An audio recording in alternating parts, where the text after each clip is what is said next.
The first lie entered my home disguised as kindness.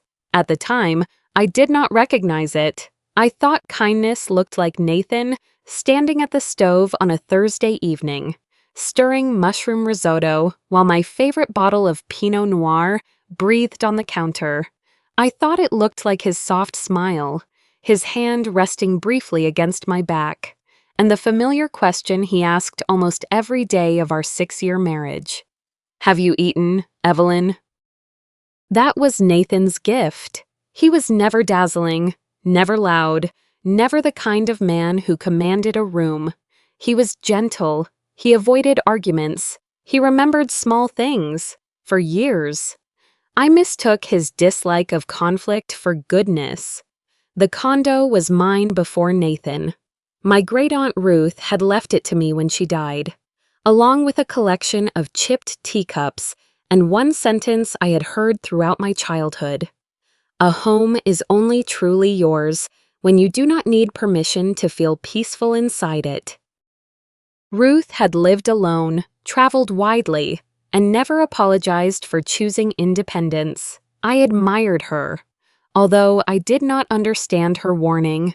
Back then, peace meant keeping everyone comfortable. I had learned that lesson from my mother. Our house was always full of slammed doors, raised voices, and unfinished apologies. Whenever my younger brother caused trouble, my mother turned to me. "You are stronger," she would say. "So you have to be the understanding one." I became skilled at swallowing disappointment. I solved problems before anyone noticed them.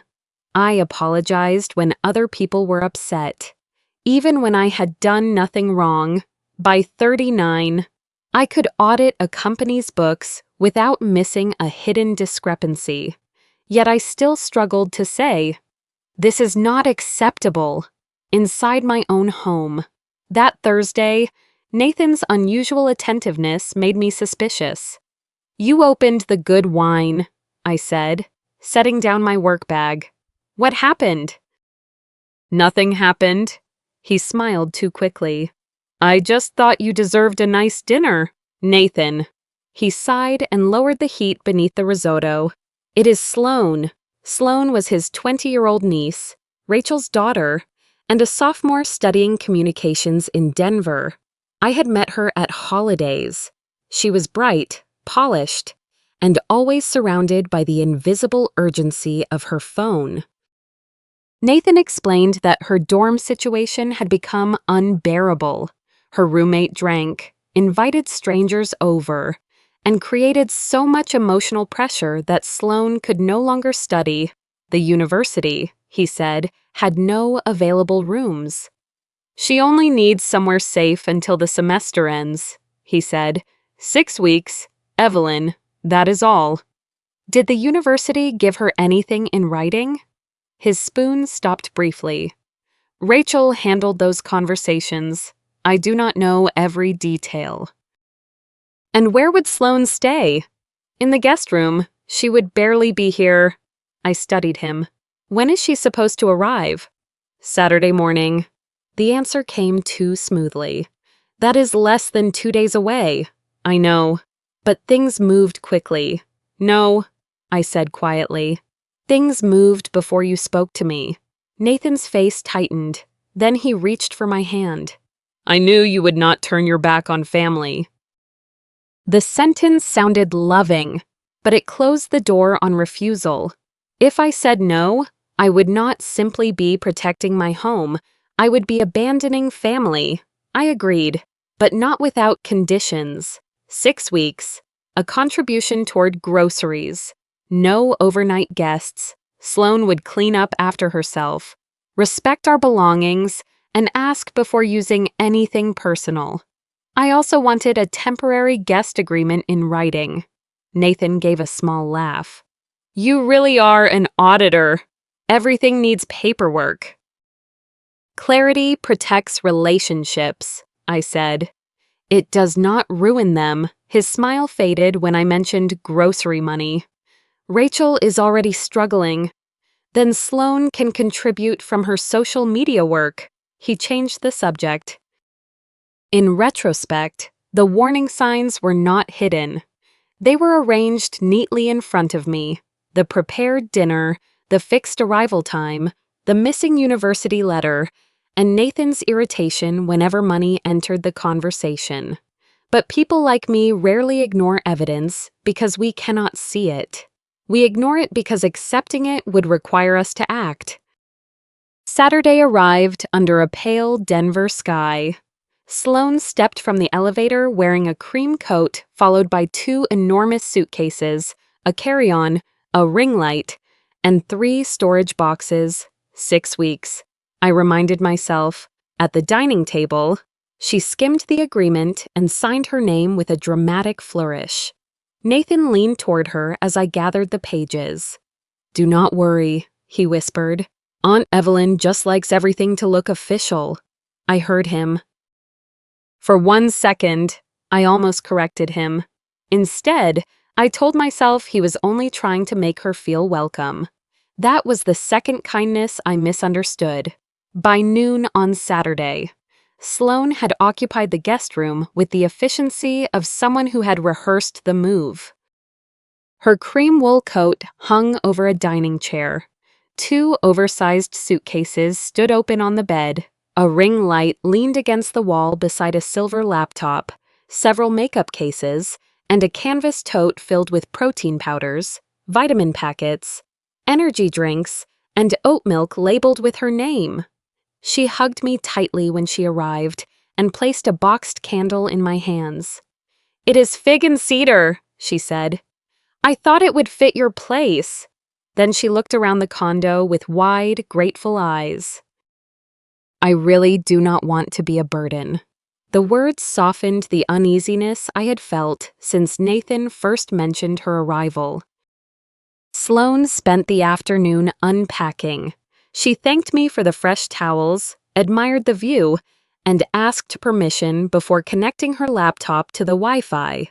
She seemed careful, almost overly careful, as if she understood that she had entered someone else's life and wanted to disturb it as little as possible.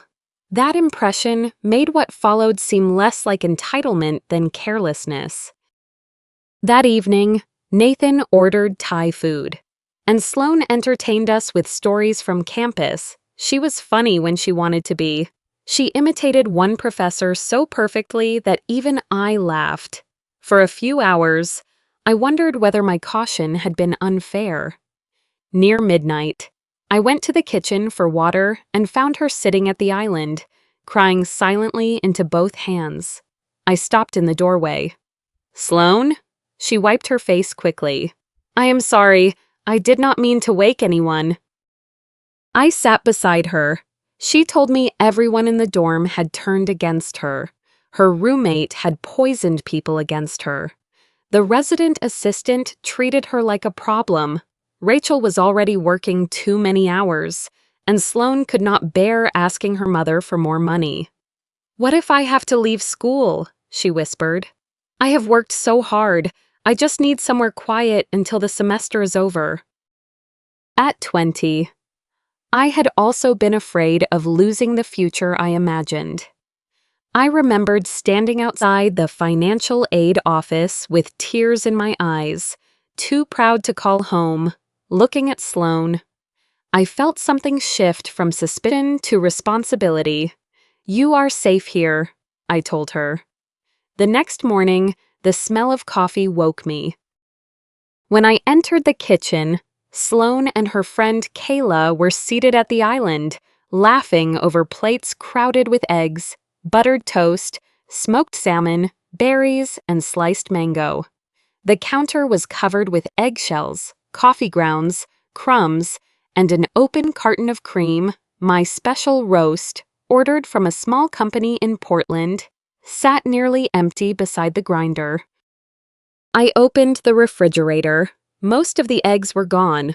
So was the butter, nearly all the fruit, and the smoked salmon I had bought for Sunday brunch. "Sloane," I said, keeping my voice even, "were you planning to replace any of this?" She looked genuinely surprised. "I thought food in the house was shared." Shared does not mean using almost everything without asking. Oh, she glanced at Kayla, embarrassed. Of course, I will replace it today. Beside her chair sat a paper bag containing Sloane's protein bars and imported sparkling drinks. When Kayla reached toward one, Sloane immediately pulled the bag closer. Not those, she said. They are expensive.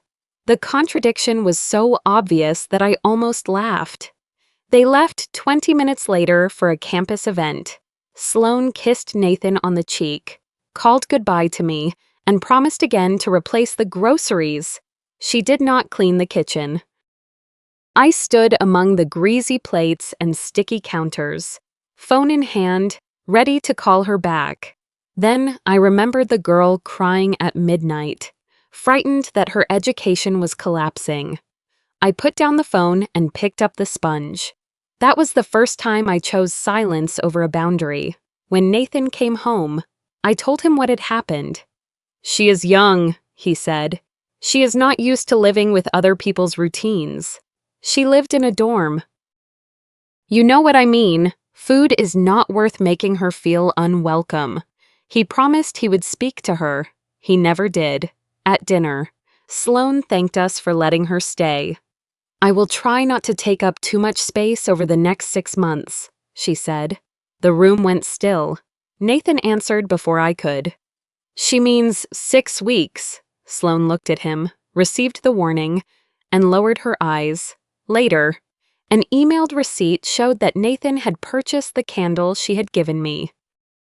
Before I could ask him about it, the front desk called. Mrs. Carter, the concierge said. The young woman staying with you just tried to bring 5 unregistered guests upstairs. I took the elevator down before Nathan could offer another excuse. I had spent years believing that a problem became real only after I acknowledged it aloud. Standing beneath the lobby lights, I understood that Sloane's presence was no longer private, temporary, or contained within our family. 5 young people stood in the lobby around Sloane, carrying a Bluetooth speaker, grocery bags, canned cocktails, and 2 pieces of filming equipment. Nothing about them suggested a quiet study session. Sloane smiled when she saw me. Aunt Evelyn, these are people from my media class. We only need the living room for a project. The front desk says none of them are registered. We did not know we had to register for studying. The concierge looked at the speaker and said nothing. I allowed them upstairs on the condition that they remain quiet and leave by 9. Within an hour, music was shaking the wall between our condo and Mrs. Alvarez's. The supposed project became a stream of videos, laughter, opened drinks, and people moving furniture to improve the lighting. At 9:15, Mrs. Alvarez knocked. She stood in the hallway wearing a blue robe, her silver hair pulled back loosely. I have an early medical appointment, she said. Could you please lower the music? I apologized and promised the noise would stop. The moment her door closed, Sloane rolled her eyes. That nosy old woman acts like she owns the floor. No, I said. She acts like someone who has the right to sleep in her own home. I turned off the speaker and told everyone to leave. Sloane's face hardened. Her friends gathered their things in embarrassed silence. After the elevator doors closed, Nathan said I had humiliated her in front of people she needed for school. She humiliated herself, I replied. I only ended the party. It was not a party. There were 12 empty drink cans on my coffee table. The next morning, an email arrived from building management. It listed excessive noise, 5 unregistered guests, and a long scratch on the elevator wall that had appeared while Sloane's group carried equipment upstairs. The first notice was a warning. Any further violation would bring a $250 administrative charge. I printed the email and placed it beside Sloane's cereal bowl. If this happens again, you will pay the fee. Her spoon stopped halfway to her mouth. "I do not have that kind of money," Nathan answered from behind me. "I will take care of it." I looked at him. That is exactly the problem. A week later, another group arrived while I was working late. Management charged the fee. I discovered it only because I reviewed our joint account on Sunday morning. Nathan had already paid the $250 without telling me. When I confronted him, he leaned against the kitchen counter as if I were discussing an inconvenient utility bill. "I did not want you turning $250 into a federal case. It came from our joint account. We are married. It is our money, and you used it to erase the consequences of a decision you made without me." His expression changed, not into guilt, but irritation. That difference stayed with me. That evening, I announced new rules. I would no longer buy groceries for Sloane, clean anything she left behind, or pay charges caused by her guests. If Nathan wanted to keep protecting her from every consequence, he would finance that protection himself. "You are punishing a college student," he said. "I am not punishing anyone. I am simply no longer paying for choices I did not make." The following days taught Nathan what my silence had been costing me. Sloane wanted imported oat milk, organic produce, prepared meals delivered after 10 at night, rides across town, and cosmetics she claimed were necessary for sponsored videos. Nathan bought them at first.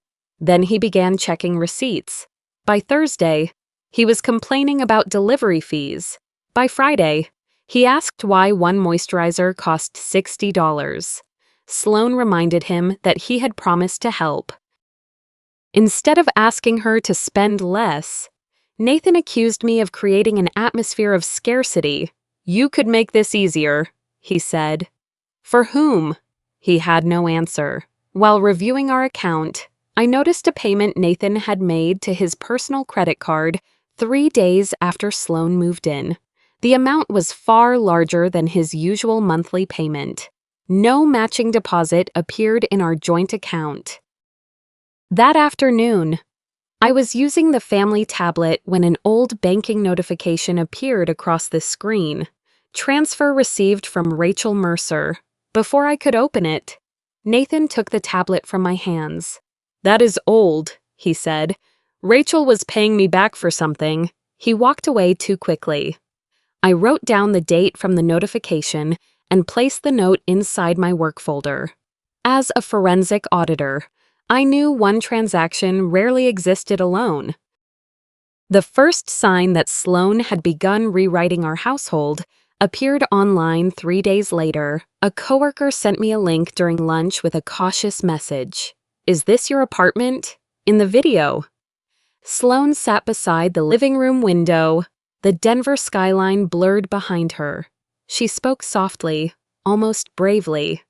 "Sometimes the place called family is where you feel least safe." She never used my name. She did not need to. The carved walnut shelf behind her had belonged to Aunt Ruth, and anyone who had visited us would recognize it. Comments filled the screen beneath her face. For a moment, shame moved through me before anger arrived. That was the power of a carefully edited story. It made the person defending herself appear cruel before she had even spoken in her defense. "You deserve better. Protect your peace." Toxic relatives are still toxic. When I showed Nathan, he barely watched 10 seconds. "That is how people her age process feelings," he said. "Do not turn it into something bigger." "She is telling strangers that my home is unsafe." "She is venting."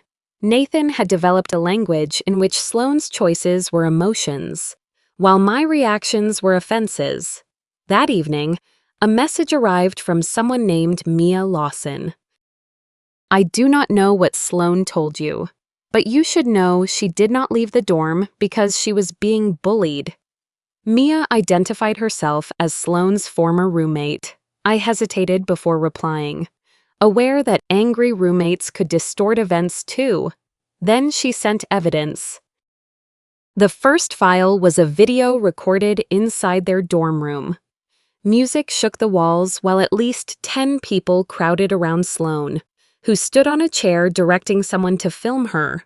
The second was an email from Housing Administration documenting repeated unauthorized gatherings.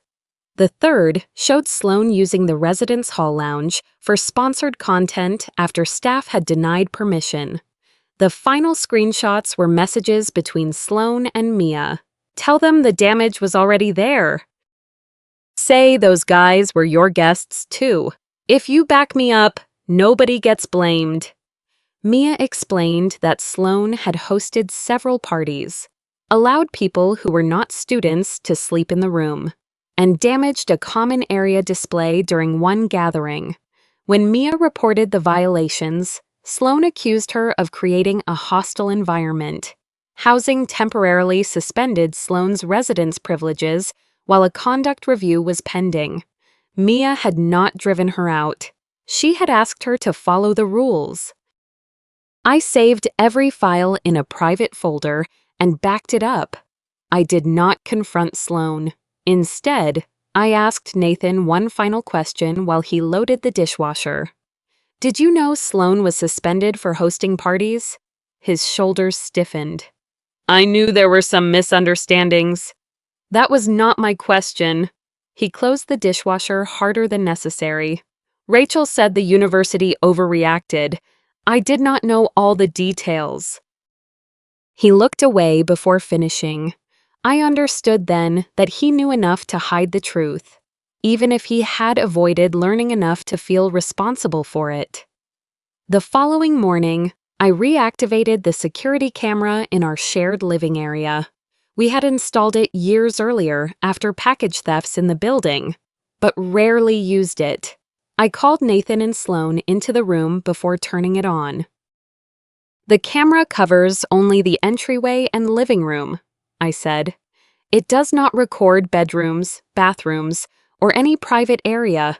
It is here to document guests and protect our property. The green light remains on whenever it records. Sloane folded her arms. So I am under surveillance now? The common area is being monitored. Everyone has been informed. Nathan called it excessive, but neither of them could explain why a visible camera in a shared space was unreasonable after 2 building violations. Later that afternoon, Sloane found me alone in the kitchen. I know things have been tense, she said quietly. I have been under pressure, she admitted, inviting people to the dorm and arguing with Mia. She said the school had exaggerated everything because administrators needed someone to blame. Maybe I handled some things badly, she said, but everyone turned against me at once. I watched her carefully. The tears gathering in her eyes were not entirely false. Sloane truly believed herself persecuted. Rachel had spent years translating every consequence into someone else's cruelty. Until responsibility felt like an attack, I felt sorry for her. I no longer felt obligated to rescue her. Have you considered that everyone may not be against you? I asked. Maybe they are reacting to what you do. Sloane said nothing. Her expression became still, as though I had spoken in a language she understood but refused to use. That night, as I walked toward the bedroom, I saw her standing alone beneath the camera's green light. She stared directly into the lens for several seconds. Then she smiled. The smile Sloane gave the camera did not last long. 2 days later, she asked to use the living room for a sponsored video with Kayla and 2 other creators. The building had already issued 2 warnings, and I refused. We will be quiet, she said. It is paid content. No guests, I reminded her. That was the agreement. This could help me make rent next semester. You should have considered that before violating the building rules. Sloane's face changed. She accused me of damaging her income and making her look unreliable online. Nathan pulled me aside afterward and promised he would talk to me privately, as if my decision were temporary until he could soften it. He tried that evening. "She needs the exposure," he said. "One small shoot is not a party." "The building does not care what she calls it," he sighed. "You are making everything harder than it needs to be." I did not change my answer. The refusal exposed something I had not seen before. Sloane did not hear a boundary as information. She heard it as rejection. Nathan treated each limit as a problem to negotiate until I surrendered. By Friday night, Sloane had stopped speaking to me except through replies. While Nathan moved between us carrying messages neither of us had asked him to deliver. He called it keeping peace. I began to see that peace, in our home, had meant my agreement. On Saturday morning, I woke to voices in the living room. Sloane sat beside Kayla among iced drink cups, takeout cartons, tangled clothing, makeup cases, and filming equipment. A ring light stood near Aunt Ruth's chair, which had been pushed against the wall. I looked at the camera's green light. It was recording. "I said no guests," I told her. Kayla lowered her eyes, but Sloane leaned back and smiled without warmth. "If you want to control everything so badly, you can wash this and make breakfast too." She swept a pile of clothes from the sofa toward me. A dirty garment flew from the heap and struck my shoulder. For 1 second, the room became very quiet. The old version of me would have raised my voice, then hated herself for it. She might have cleaned the room afterward simply to restore order. I did neither. I lifted the garment with 2 fingers, placed it on the floor, and looked directly at the green light. "Thank you, Sloane," I said. "You just helped me prove what everyone keeps saying I imagined." Kayla stood so quickly that her cup tipped over. "I should go." Sloane's confidence vanished. "You cannot use that against me." "I did not create what the camera recorded." Kayla gathered her bag and left without waiting for the elevator doors to close fully behind her. Nathan rushed from the bedroom, half-dressed and alarmed by the voices. He saw Sloane crying beside the sofa, the clothes on the floor, and me standing near the camera. He did not ask what she had done. He did not ask whether I was hurt. He pointed at the camera. "Evelyn, delete that video." The words settled over the room more heavily than the insult itself. "Why is the evidence what frightens you?" I asked. Instead of her behavior, Nathan's mouth opened, but nothing came out. I turned to Sloane. "You have 2 choices. You may leave voluntarily and return to your mother, or you may remain for the short time left under the agreement. If you stay, there will be no guests. You will buy your own food, clean your own messes, and respect every condition you signed. Another violation goes to building management and my attorney." Sloane began crying harder. "You are treating me like a criminal. I am scared to breathe in this house." Nathan crossed the room and wrapped his arms around her. No one touched the clothes on the floor. By afternoon, Sloane had called Rachel. She told her mother that I had installed cameras to intimidate her, threatened her with lawyers, and used a private mistake to force her out. Rachel called me before dinner. Her voice was already raised. "My daughter is living in your home, afraid of every breath she takes. I paid enough for her to have a safe place. What more do you want?" The sentence stopped me. "What did you just say?" "I said I paid for her housing. To whom?" Silence filled the line for several seconds. "Obviously, Nathan," Rachel said. $5,400 for 6 months. 6 months, not 6 weeks. Rachel was not unable to contribute. Sloane had never been expected to stay temporarily. Nathan had accepted the full housing payment before asking me whether she could move in. And I had known nothing about it. At the end of the hallway, Nathan stood perfectly still. The color had drained from his face. Rachel had just spoken aloud the secret he believed he could keep forever. Nathan moved first. He crossed the hallway toward me, speaking quickly, as though speed could turn the truth back into confusion. Rachel sent the money as a precaution, he said. I was going to use it for Sloane's expenses. I did not tell you because I knew you would be upset. And I wanted to avoid another argument. It is still family money. Evelyn. I looked at him. What account is holding it? His answer never came. Sloane stood behind him, pale and silent.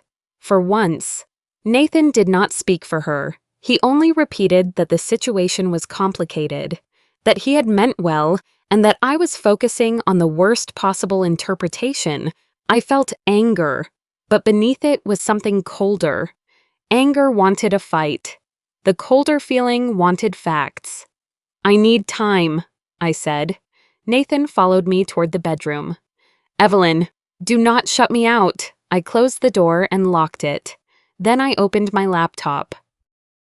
I began with our joint account. I reviewed deposits, transfers, card payments, and every expense made since Rachel's money had arrived. I checked the family tablet, the shared email used for household bills, and the messages Nathan's phone had synchronized with our home computer at work. People often believed fraud announced itself through one dramatic number. Usually, it revealed itself through timing. Rachel had transferred $5,400 3 days before Nathan asked whether Sloane could stay with us. The same afternoon, Nathan had paid $4,800 toward a personal credit card I had never seen. The remaining $600 had covered Sloane's candle, groceries, rides, and video supplies. I found messages between Nathan and Rachel. Evelyn agreed to 6 months. One said, "She just wants the arrangement kept informal." Another read, "Send it to me. She does not want rental income connected to the condo." Then I found his messages to Sloane. "Do not worry about money. I am covering everything." To me. He had said Rachel could not contribute. 3 people had received 3 different versions of the same arrangement, each designed to make Nathan appear generous. The credit card records explained why. Months earlier, Nathan had invested in a small construction project with a former coworker. They had planned to renovate 2 rental properties and divide the profit. The project collapsed after permit delays, unpaid subcontractors, and a dispute over materials. Nathan had hidden the loss. He was afraid to tell me because I had always managed money more carefully. But fear did not explain everything. When Rachel needed housing for Sloane, he saw more than a family emergency. He saw a way to pay his debt, become Rachel's rescuer, and use my condo without asking for genuine consent. He believed I would object, feel guilty, and eventually adapt. He had not simply lied because he was ashamed. He had built the plan around my habit of surrendering. I called Dana Brooks, an old college friend who practiced family law. Dana listened without interrupting. Then she separated emotion from procedure. The condo had been inherited before my marriage, she explained. But Nathan still had certain occupancy rights as my spouse. I should not throw out his belongings, change the locks, or pretend ownership gave me immediate power to remove him. Do not give him a reason to make your reasonable position look reckless, she said. She advised me to preserve the recordings, download the bank records, move my income into a separate account, and prepare documentation for a legal separation. If Sloane agreed to leave, she should sign a written statement confirming that she was moving voluntarily, had received her belongings, and had returned building access. "Stay calm," Dana said. "Use witnesses. Let the evidence do the loud part." After the call, I sat on the edge of the bed and stared at the spreadsheet I had created. The total was $5,400. But the number itself was not the betrayal. Nathan had used my property, sold a right he did not own, and invited someone into my daily life under false terms. He had assumed I would reorganize my home, my budget, and my emotions around a decision already made. My kindness had become, in his mind, an available resource. When I returned to the kitchen, plates filled the sink. Nathan and Sloane had left them there. Without thinking, I reached for the sponge, my hand closed around it. Then I remembered Dana's words, Rachel's transfer, and Nathan's certainty that I would always make disorder disappear.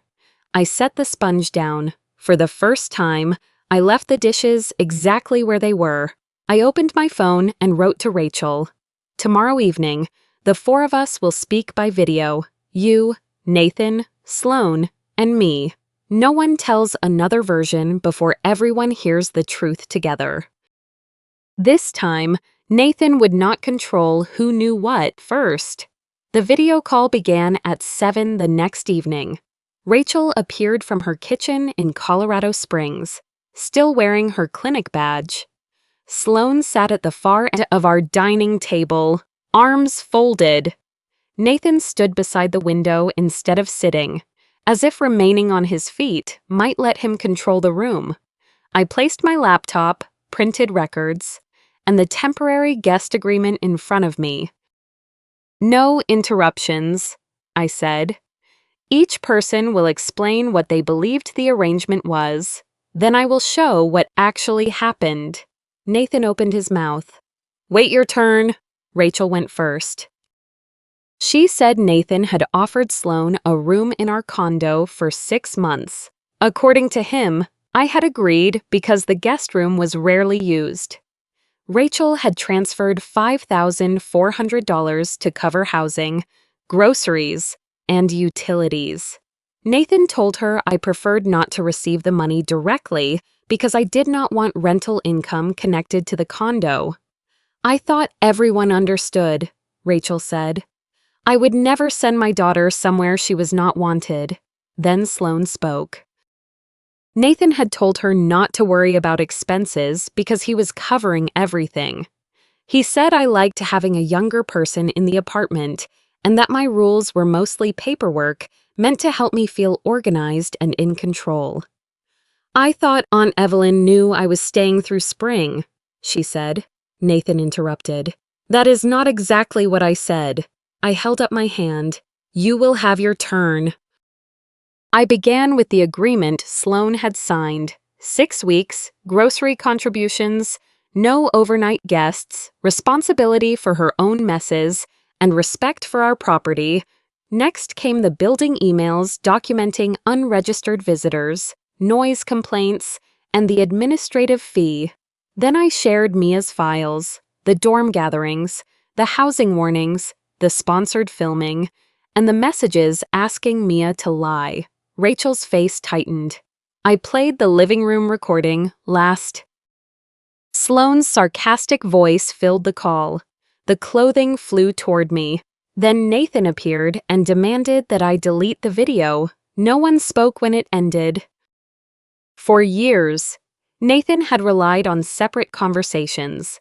He gave each of us only enough information to preserve the version in which he was generous, necessary, and misunderstood.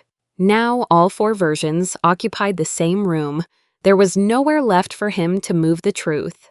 No audience to comfort, and no woman willing to carry his explanation for him. I displayed Rachel's transfer, followed by the credit card payment Nathan made that same day. Then I showed his message, promising Rachel 6 months and assuring her I had agreed. Rachel stared at her brother. You said Evelyn knew everything. I was trying to help everyone, Nathan replied. I knew she would make it complicated. For the first time, Rachel did not defend him. She turned toward Sloane.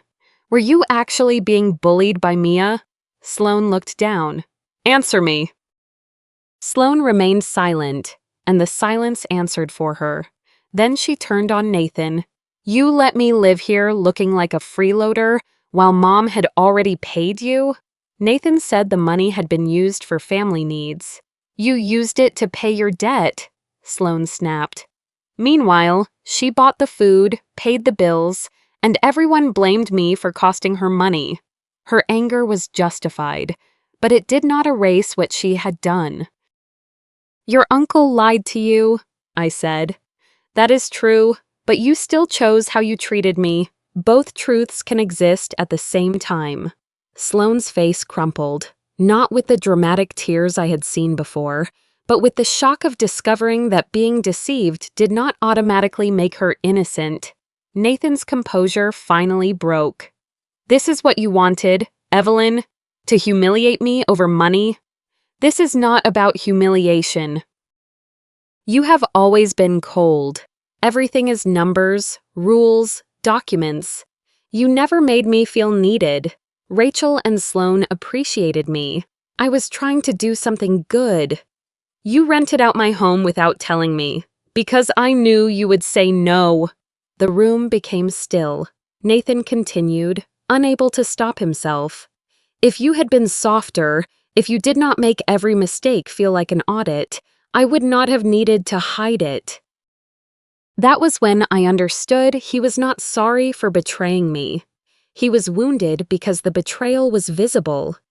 You are destroying this family over one mistake, he said. No, I replied. I am only refusing to keep hiding what has already rotted inside it. Rachel inhaled slowly. I will come for Sloane tomorrow morning. Sloane nodded and agreed to sign a statement confirming that she was leaving voluntarily, had received her belongings, and would return her building access. Nathan looked at me. And what happens to us? My attorney will contact you tomorrow morning. He stared at me as if he had just realized the woman who always surrendered had disappeared. Rachel arrived from Colorado Springs shortly after 8 the next morning. Outside, Denver traffic moved beneath a pale winter sky, indifferent to the fact that one household was quietly breaking apart above it that morning without witnesses. I had imagined shouting, accusations, perhaps one final performance from Sloane. Instead, the condo was filled with quieter sounds, suitcase zippers, cardboard boxes sliding across the floor, hangers knocking together, and people who no longer knew what to say. Sloane moved through the guest room without looking at me. Rachel helped fold clothes and pack cosmetics. Nathan remained near the kitchen, pretending to read messages on his phone. Dana had emailed the departure statement before sunrise. I printed 2 copies and placed them on the dining table. It confirmed that Sloane was leaving voluntarily, had collected her belongings, would return her building access card, and understood that she could no longer bring guests into the condo. Mrs. Alvarez came across the hall to witness the return of the card. She did not ask questions. She only watched Sloane place it on the table, then signed her name beneath mine. When the last box reached the hallway, Sloane lingered by the door. I did not know Uncle Nathan was lying, she said. I believe you. Her shoulders loosened slightly. But there were things you did that no one made you do. The relief disappeared, yet she did not argue. Do you hate me? She asked. No, but I will not rescue you from consequences just to prove that I do not hate you. For the first time since arriving, Sloane looked younger than 20. Not innocent, but unfinished. I hoped the difference would matter someday. Rachel closed the final suitcase and stood beside her daughter. Maybe I spent too many years protecting her from feeling like she had failed, she said. Protecting someone from every consequence does not make them safe, I replied. It leaves them unprepared for the day no one is there to protect them. Rachel looked at Sloane, then back at me. She did not offer a long apology or ask me to forgive her. She simply nodded. A few minutes later, they entered the elevator. Sloane looked at me once before the doors closed. I could not tell whether the expression on her face was anger, shame, or the beginning of understanding. After they left, Nathan and I remained in the apartment together. Dana had already sent him formal notice that I intended to pursue legal separation, along with a proposed temporary agreement concerning use of the condo. The document made no theatrical claims. It did not pretend I could remove him immediately because my name was on the deed. It simply established that we needed separate finances, separate rooms, and legal counsel. "You have the right to speak with an attorney," I told him. "You may stay in the living room while this is being resolved, but I will not continue living as husband and wife." Nathan looked around the condo as if seeing it for the first time. Rachel was no longer defending him. Sloan would barely speak to him. I had moved my salary into a separate account, preserved every message, and copied every transaction. The evidence he once controlled through secrecy would become part of a legal record. Whatever version of our marriage he hoped to restore no longer existed. He called a friend from work and asked if he could stay for a while. By late afternoon, Nathan had packed one duffel bag and a small suitcase. He stood near the door with the building card in his hand. "You chose this condo over your family," he said. "I did not choose a condo. I chose not to remain in a family that only functions when I stay silent and pay every bill." His face tightened. "Did you ever love me?" The question hurt because the answer was still yes. "I did," I said. "But love cannot live long in a place where truth has to ask permission before entering." Nathan looked down at the card. For a moment, I thought he might apologize without defending himself, explaining himself, or making me responsible for his choices. He did not. He placed the card on the table and lifted his bags. I did not slam the door behind him. I closed it slowly, watching the space between us narrow until there was nothing left but wood, brass, and the soft click of the latch. The sound did not feel like revenge. It felt like a period at the end of a sentence I had kept extending because I was afraid of what came next. The condo became silent again. But this silence was different. It was no longer the silence of a woman afraid to cause conflict. 3 months later, the divorce was moving through mediation. The preliminary agreement recognized that the condo had belonged to me before the marriage. Nathan also agreed to repay part of the money he had used without my knowledge to avoid a longer dispute. I did not consider that a victory. The real victory was quieter. I no longer felt compelled to explain why I truly deserved honesty, privacy, or respect. Sloan had returned to Colorado Springs with Rachel. The university placed her on disciplinary probation, required restitution for the dorm damage, and allowed her to remain enrolled under strict conditions. She found a part-time job at a bookstore and began paying part of the cost of a new room near campus. Her social media accounts went silent after her account was challenged. One afternoon, an email from her appeared in my inbox. "I still think you were too hard on me," she wrote, "but I am beginning to understand why you could not keep helping me the way I wanted. I am sorry for what I did. I read it twice." I did not answer immediately. Forgiveness did not require instant access. An apology could be acknowledged without rebuilding a relationship before trust existed. The next morning, I replied, "I hope you become someone who no longer needs another person to clean up the consequences for you." Nathan sent more messages than Sloan did. Some apologized, others explained. He said he had only wanted to help Rachel.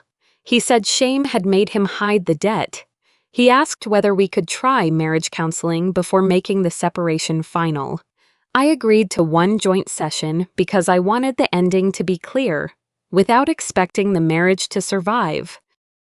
Nathan spoke mostly about how exposed he felt, his embarrassment that Rachel and Sloane had rejected him, and how painful it was to be seen as dishonest. When the therapist asked what his choices had done to me, he described his intentions again. That was my answer. He regretted the collapse of the story he had told about himself. He still had not fully faced the damage he had caused inside me. I chose to continue the divorce.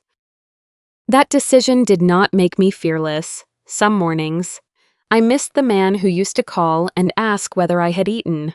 Grief did not disappear when facts were clear. I could know I was leaving for the right reasons and still mourn the life I believed we were building. I also had to look honestly at my own part. Nathan and Sloane had made their choices, but I had avoided making mine. I had said yes when I wanted to say no. I had washed dishes to prevent arguments. I had waited for people to recognize the harm they benefited from pretending not to see. I had confused kindness with making myself smaller. I did not blame myself for their behavior. I accepted responsibility for the habit I could change.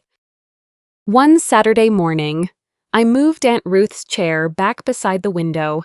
I dismantled Sloane's ring light and placed it with the last box Rachel would collect. I reorganized the refrigerator and bought only what I needed. There was something tender about seeing one carton of eggs, one small container of berries, and one bottle of milk arranged without apology. Then I threw away the old kitchen sponge. I replaced it with a new one, not because it was ruined, but because I no longer wanted every object in my home to remind me of what I had endured. The first snow of the season began that afternoon. I sat beside the window with coffee in both hands and watched Denver soften beneath the white sky. For most of my life, I had believed peace meant keeping other people from becoming angry. Now I understood that peace was not a room where no one argued. Peace was a place where I did not have to betray myself to keep someone else comfortable. I was not proud that my marriage had ended. I was not ashamed either. Some doors close not because we stop loving the person on the other side, but because we finally learn to love the person standing on this one. If this story reminded you of a boundary you have been afraid to set, tell me in the comments what Evelyn should have done sooner. If you believe family drama can still lead to healing, subscribe for the next story.